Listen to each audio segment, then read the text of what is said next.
Greetings, gentle viewers! Crossover! Shouldn't we do something to, explain why we're doing a crossover? Does it really matter? We're doing some insane clown posse stuff. I just thought it'd be nice to give him a little skit or something, instead of just going, greetings, we're doing a crossover, deal with it. Okay, talk away. Okay, me and Diamanda, the delightful mistress of the night, have gotten together for 4 crossover reviews, looking deep into the world of the whitest rap duo alive, Insane Clown Posse. And crossover, let's go! We're starting off with their 2000 opus, Big Money Hustlas. An example of what happens when 2 guys who have a lot of disposable income get drunk and decide to make their own movie. And then actually follow through with it. It's basically an homage to every 70s blaxploitation movie they'd ever seen, and several I think they just dreamed up. By the way, do you have anything to say about the face paint they wear all the time? I'm sure there's a joke about guys that white doing blaxploitation somewhere. I already mentioned the ultra-white thing in the introduction. Then no, I have nothing to say about their face paint. We open in the middle of an inner-city church and the priest seems to be the narrator from Jesus Christ Vampire Hunter. I'm glad that young Thin Alan Moore is still getting work. The church is making a fuckload in collections. This is a funeral. Who brings that much money to a funeral? Except for maybe Pat Robertson, if it's his own. Also, if your church made that much money in one afternoon, I'm pretty sure the pastor could afford better facial hair. Actually, I'm fairly sure that this is how they financed the movie. So this piece of tall, dark, and not so dark is Shaggy 2 Dope playing Sugar Bear, our hero. And he's getting his monologuing on. Can't believe it, man. He was my homie. I love this fool like a brother. Damn, I never seen it coming. The worst thing about it was all over some money. Why's it always gotta be about some bitch-ass money? You got my money, motherfucker. This is Big Baby Sweets. He's remembering Violent J as Big Baby Sweets, who I'd like to inform that dead or not, Frank Gorshin wants his suit back. Interestingly, even though Sugar Bear is having this flashback, he isn't in the scene. He hasn't even met Big Baby Sweets yet. I promise. I'm gonna get you all your money. But what you need to do right about now is race the fuck up out of here. And don't come back without my motherfucking money! And, tell Daddy I said hi. I tried that with my mum once. Bitch curb stomped me. Big Baby and his men have the fine city of they're really trying hard to make us think it's New York under their thumb. But it's okay because the cops have... Oh, look at that fucking ass. Get it! Get it! Oh, that's a fucking ass. A fat guy with major issues. His mustache looks like it's trying to escape his face. And then, the film. The name is Sugar Bear. And I'm sweet and fuzzy like a pear. Now I'm supposed to be starting work here this week. Looks like you got a little jelly donut shit up on your cheek. Weird. Shaggy's doing more rhyming than he's done on their last 2 albums, combined. Sugar Bear's arrived from San Francisco to single-handedly destroy all the crime in the city. But first he needs to take the chief's seat because it's all part of the plan. And so we can see the cops beating the shit out of someone who criticized the script. I think that's a warning to us. Won't work. So we're introduced to Harland Williams, who had more dignity when he was drinking urine in Dumb and Dumber, as Sugar Bear's partner. There's somebody I want you to meet. The one, the only Sugar Bear. You're gonna be showing him around town for a while. Does anyone else find the choice of soundtrack really distracting? Yeah, but only because I recognize most of them as random ICP instrumentals. Well, that's one way to keep the budget down. Do you suppose that face paint is regulation? And hey, the Misfits! The who? No, the Misfits. Punk band. Oh. Yeah, times have been hard for Stormer, Pizzazz, Roxy, and Jerry Only. You almost wouldn't recognize them. Luckily, all the talk about donuts is interrupted by a talk about a donut cyclops. I'm a donut cyclops. Oh, I've got one eye. What am I, winking at you or blinking? You'll never know. Please kill him, Jerry Only. Or the rest of the misfits. Close enough. Look, I'm a donut gentleman from London. Hello there, son. Would you like me to rub a crumpet all over your bubbly little bottom? That ain't funny. No! Everybody freeze in this motherfucker! I want some shit! I'm in an ape suit! That means I don't give a fuck! I want a motherfucking donut! I want a motherfucking bagel! Sweet Christmas grumble cake. That's Ape Boy. That's one of Big Baby Sweet's dogs. No, that's clearly the voice of Violent J, who's playing Big Baby Sweets. Well, statistically speaking, men who rob donut shops dressed as apes do characteristically possess a limited amount of givable fucks.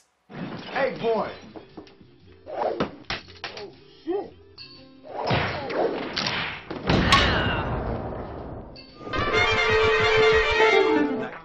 Ladies and gentlemen, accompanied to the meeting by Big Stank and Little Poop, welcome the notorious Big Baby Sweet.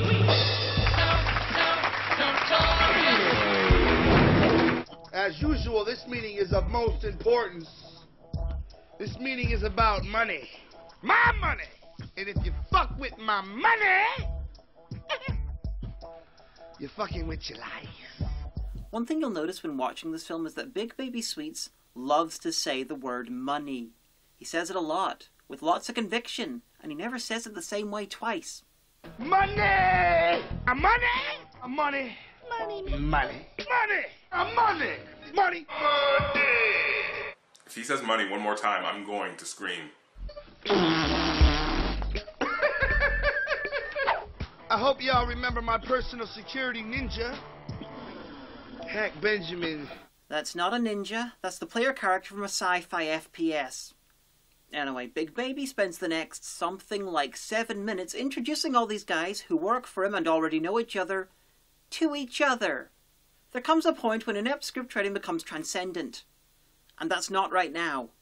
This scene's 10 minutes long. Not 7, 10. I counted. I know because I felt my soul die a little as each minute passed. You know, you might think all these guys would be integral to the plot, but no. These introductions completely killed the momentum of the movie. But is there a reason why? I don't give a fuck about what the producers of this film say. Would you please put the number on the screen? It's area code 734-480. Oh, it's suddenly clear. They're nuts. Yeah? Sorry, it was just testing.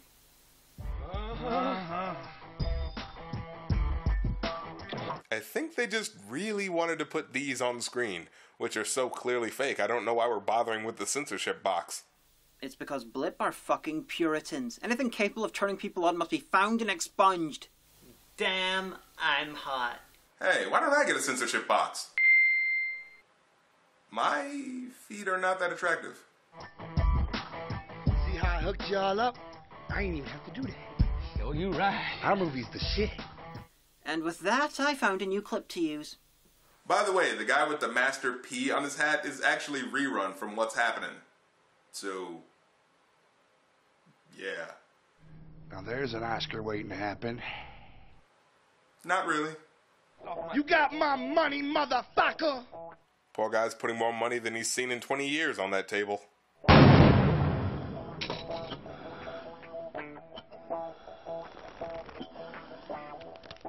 Oh! My point still stands. Ape Boy's missing and Sweets is really pissed off that he's missing the money that he was supposed to be given by him. So we get some security footage from earlier in the movie. Possibly literally. Poor Violent J. Most people in this can pretend that they're okay at acting, but he has to watch himself in this scene. Ugh, that's rough. Who the fuck is this motherfucker fucking with my motherfucking money? It's that motherfucker they call Sugar Bear. Man, cut that shit off! And when you say Sugar Bear, you get fanfare. The pole dancing scene that follows features someone who looks like Stan Lee, one of the main cast in terrible old age makeup, a stripper that looks like the girl from Lazy Town but badly inflated, and if Shaggy's meant to be playing a black character, is he in semi-blackface? Or does his character just have very stylized vitiligo? Never ask that question again. Come on, give me a heart attack. I can't remember. I want one back. She pulled her panties down and stuck the cotton in my face. Guys, you forgot to cut out the words to the song. Everyone's gonna know that you used your own song. They're gonna realize you were too cheap to buy a soundtrack. Guys. Well, I tried. And there she was. At first look, she took my breath away. I never seen so much woman. Oh hey, Sugar Bear's fallen for this fat stripper. No, I'm not saying that a big girl can't be beautiful, but come on, son. And this is not a sex scene. He looks like he's just bobbing his head to a song. This is stupid. You ever tried fucking in makeup? It doesn't stay in your face. That's what's annoying you about this scene? My sense of outrage is more finely evolved than yours.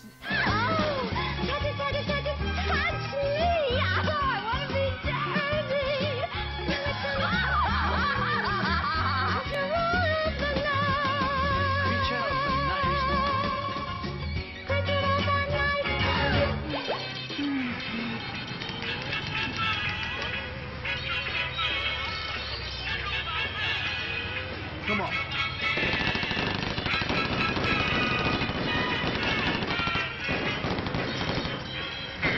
Let's go.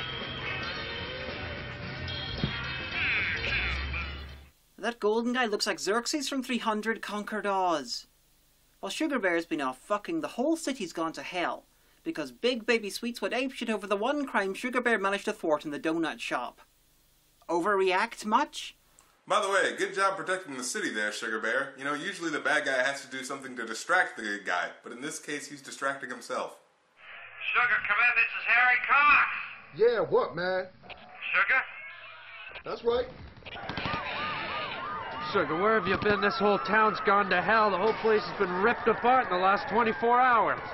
I'm gonna pick those fools up and... Take them downtown. See what they say when I slap them around. You can't do that. He's gonna get you. You're in trouble, man. No, don't do that. That's clearly not even him. Could they have made that any more obvious? Sugar Bear heads to the Big Baby Sweets hideout.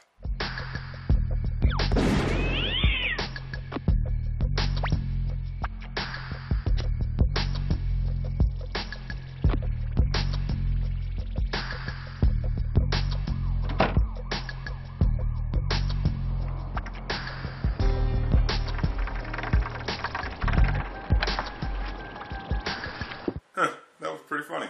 You lie! Freeze, motherfuckers! Don't even breathe! Put your goddamn hands where my eyes can see! I got the baby or who's mother in the blood. In the blood, you fucking shut up.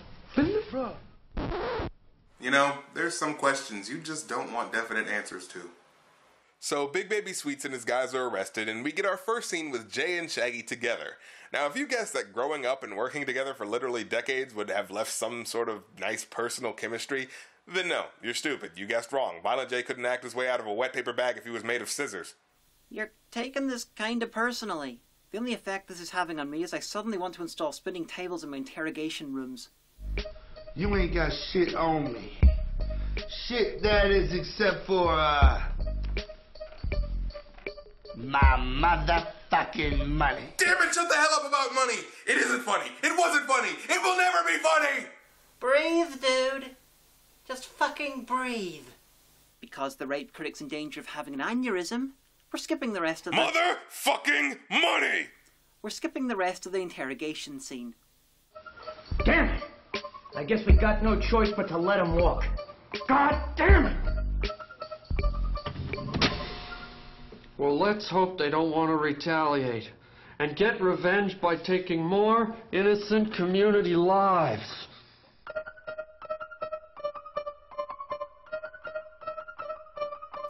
There are times I'm glad they didn't use a wider angle lens. This movie's so white it affected the minions.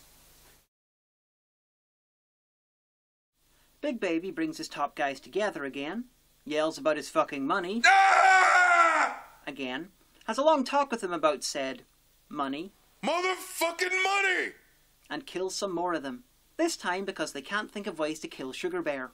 Nobody, huh? Well, then fuck y'all!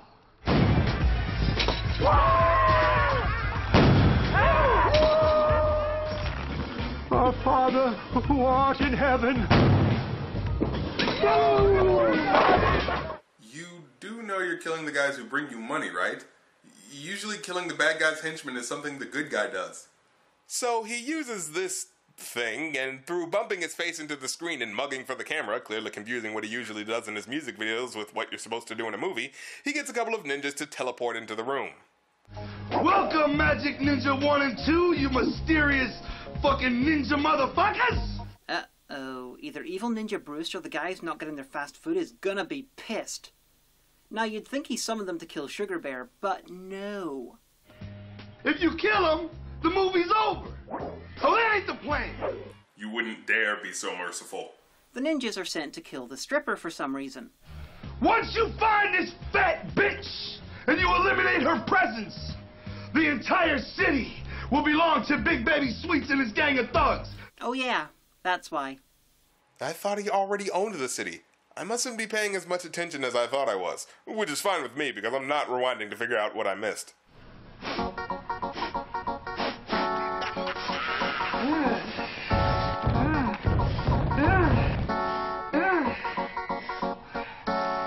You know, at one point I was going to praise this film for at least having a female love interest that doesn't fit the stereotype by having her be a plus-sized woman, but when you have her following a trail of food on plates complete with Godzilla stomping sound effects, when you could have just easily had the ninjas kill her in the bedroom anyway, you get right back on my bad side. What amuses me is they play their song Bitches over this scene, but they cut out all of the old dirty bastard bits. Since I'm guessing they don't want to pay his family any cash. You know about Old Dirty Bastard? Yeah, I have layers. Really? What exactly do you know about him? Well, he's dead, and he was on the ICP song Bitches, and they cut his parts out for the movie.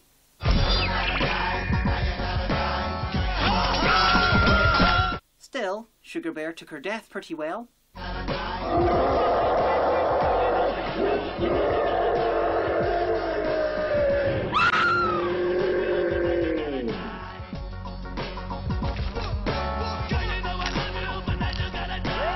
Still, taco or no taco, he falls into a deep depression. It gets so bad that he still spends hours on his makeup every day and... You don't even fucking rhyme anymore. Forget that. It's gotten so bad he's stuck living in this warped sitcom set. So he's at his lowest point and he admits that he's not the hero cop everyone thinks he is. Blah, blah, blah. You ain't nothing but a sad, sorry-ass Dolomite wannabe, you jerky little prick. Hey, yeah, this is just a punk-ass ripoff. I mean, Rudy Ray Moore would be ashamed of this movie. I am the ghost of Dolomite. Oh, shit. Why does Insane Clown Posse know more famous people than I do? I'll give you a clue. It starts with an M. What? Money! Ah! Ghost of Dolomite. And I ain't lying either. Shit, Dolomite ain't dead. He lives over in Las Vegas, man. What the fuck you talking about? Motherfucker, I know goddamn well I ain't dead. I don't write the shit. I'm paid to perform it. If you want to know, ask this motherfucker what's going on. Guys, will you please just stick to the script? And if they had any good actors, this breaking of the fourth wall would be funny. Does this mean this is a canon sequel to Dolomite? Because I get the feeling that a few people would kill if they heard about that. I couldn't give a good goddamn. You know, there's a million juggalos watching this shit. And I know they don't like you doing my shit and copping out like a bitch. Right, Dolomite. Shit. There's millions of kids out there watching this, man. What about the kids? Millions? Kids? Dolomite, listen. I'd be honored if you'd help lead me in my crusade against crime and help me take these dirty motherfuckers out. What about them, man? Will you do it? Hell no. Not for free. So they pay Rudy Ray Moore enough and he comes back for the training montage.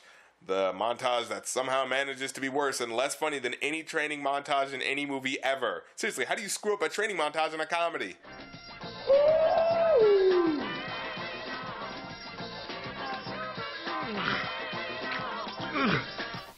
Like that.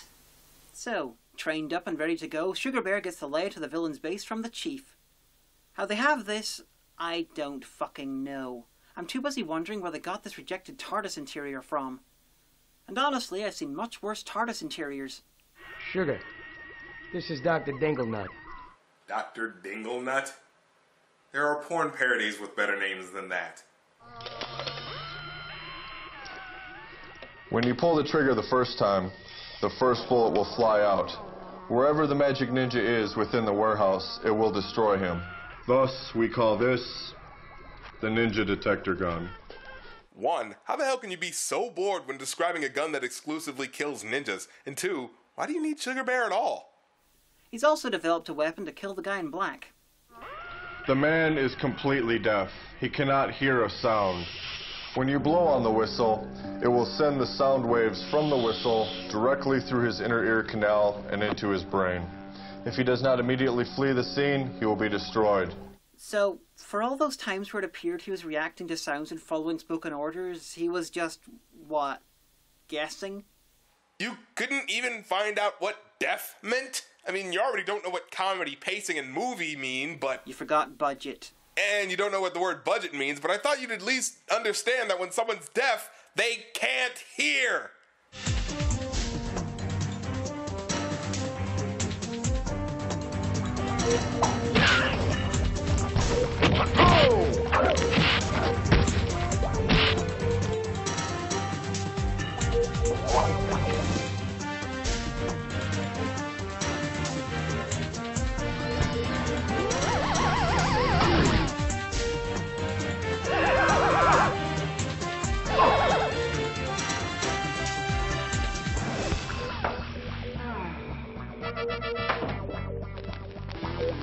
He died doing what he loved.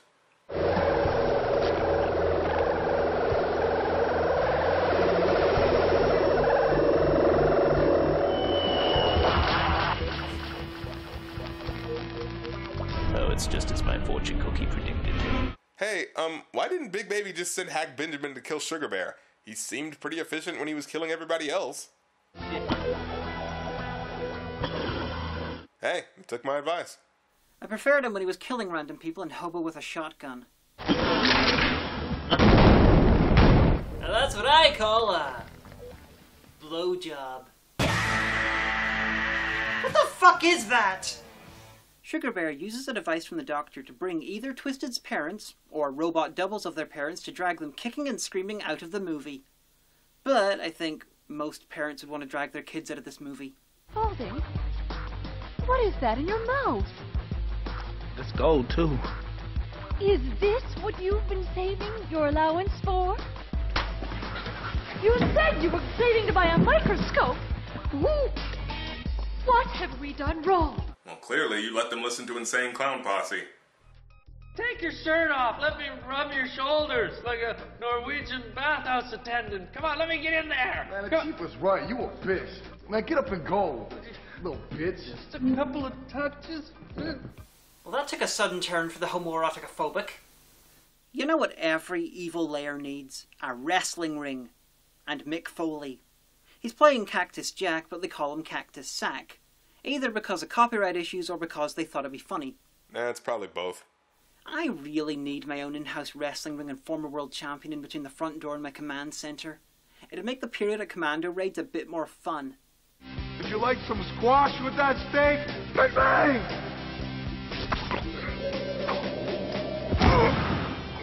Not this former world champion, though. He's broken. That was good. But you can definitely tell this is a movie. Because had it been real life, he'd have fucked you up! Well, in real life, two guys who've never met before wouldn't be wearing similar clown makeup. Seriously, why has no one brought this up? Are clowns like a race of people in this world? There's a movie where that happens. And they hunt them. The Insane Clown Posse? No, just clowns. I'm suddenly disappointed. Now, you've been down a long road, Sugar Bear. Okay, I've got to know. Who's been playing that stupid fanfare? Oh, that'd be me. Oh, good. Diamanda, kill him. Okay. I'm surprised that worked. Nothing! Nothing comes between me and my motherfucking money. Still surprised? Very. With Big Baby Sweets dying, it's time to reveal the identity of the mysterious villain. Because, yeah, it was just makeup after all. Jeez, I don't fucking believe it. Why? Why, this is quite clearly impossible. That dirty cock-sucking little prick-cock's the whole fucking time.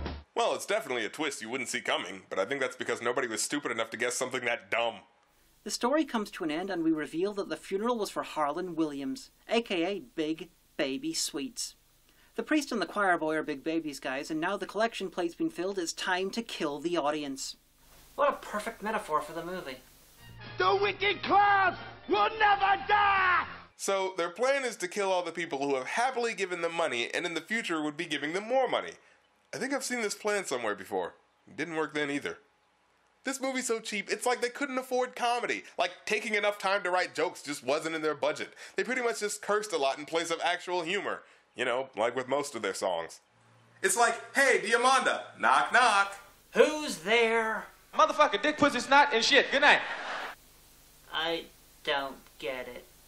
And their fourth wall breaking is beyond agonizing. That should be reserved for special moments in a film. That's what makes fourth wall breaks funny. The fact that they happen quickly and as a sort of aside to the audience. Or like Ferris Bueller, whom we were okay with four wall breaks because he was just too damn cool to stay stuck in his own movie. For this movie, half of Violent J's scenes are pretty much him looking at the camera, and obviously he thinks movies work the same way as music videos, because most of the time he just shakes his head and mugs endlessly for the camera. Also, they make way too many jokes about how cheap their production is. It feels less like an acknowledgement of a tight budget, and more like they're hoping that if they constantly make fun of themselves, you'll eventually forgive how shitty it is. Because, you know, they admitted that it was shitty.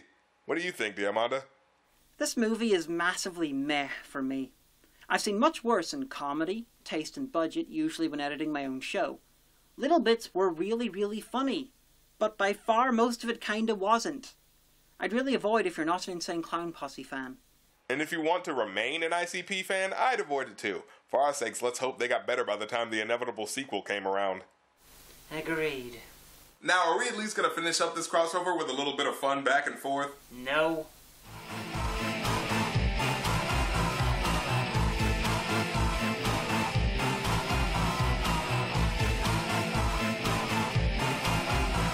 The dark carnival is in town. You better be ready. Just follow the parade of dancing skeletons. Full of ghoulish delights surround every corner. Don't tell your parents you're here. They will soon be mourning. Welcome to the lower